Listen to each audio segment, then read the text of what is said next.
limbs coming together, so that you understand how I'm thinking. That when you want to attach two limbs together, so let's say someone got chopped off, you want to reattach it, it's possible. There's an order in which things are brought together. You don't just put super glue and stick it on. So first you have to clean the wound, isn't it? It has to be sterile. Okay? So that you can do that as holiness, you can do that as sanctification, whatever you want to, but the idea is it is free from contaminants, external contaminants.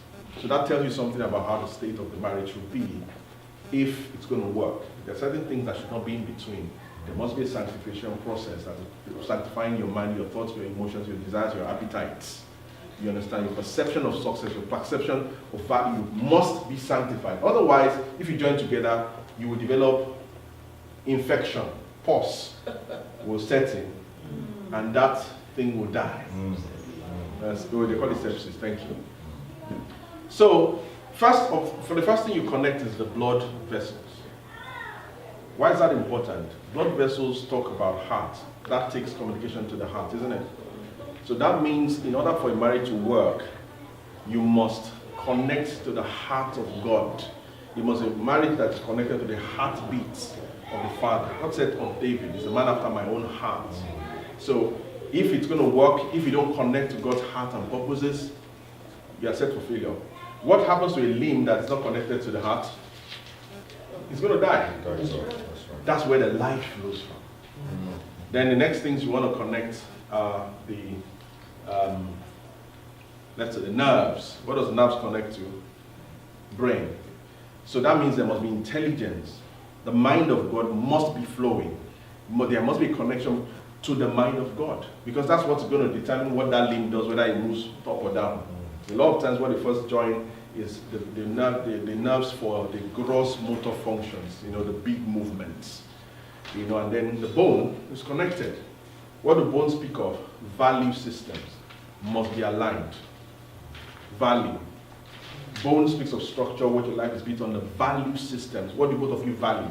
You must align it. Does that make sense? Before they begin to join the ligaments and the tendons, the bone must be aligned, isn't it? But of course, we are assuming the bones are mature.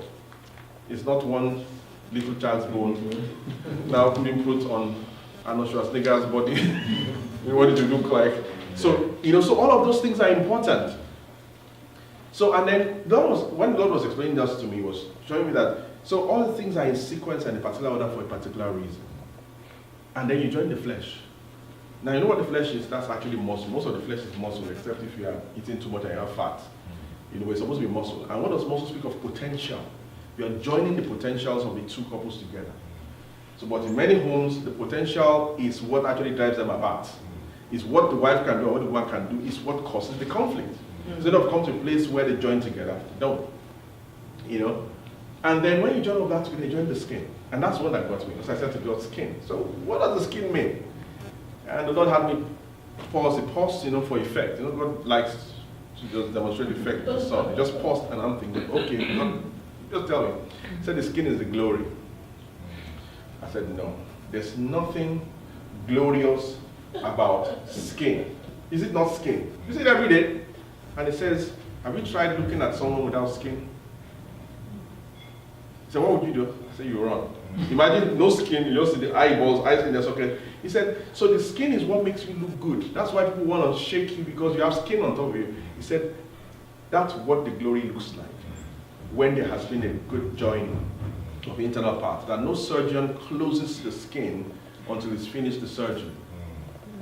And if you join the skin with an angular bone, you have an angular looking body. You have a deformed body. You see what I mean? So it's very important what happens in internal systems, and God doesn't often cover it with glory until it looks like what it's supposed to look on the inside.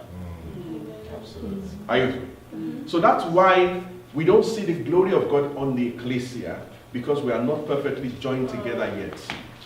We're not seeing the glory of God in the marriages because we're not perfectly joined together in the same spirit, the same mind.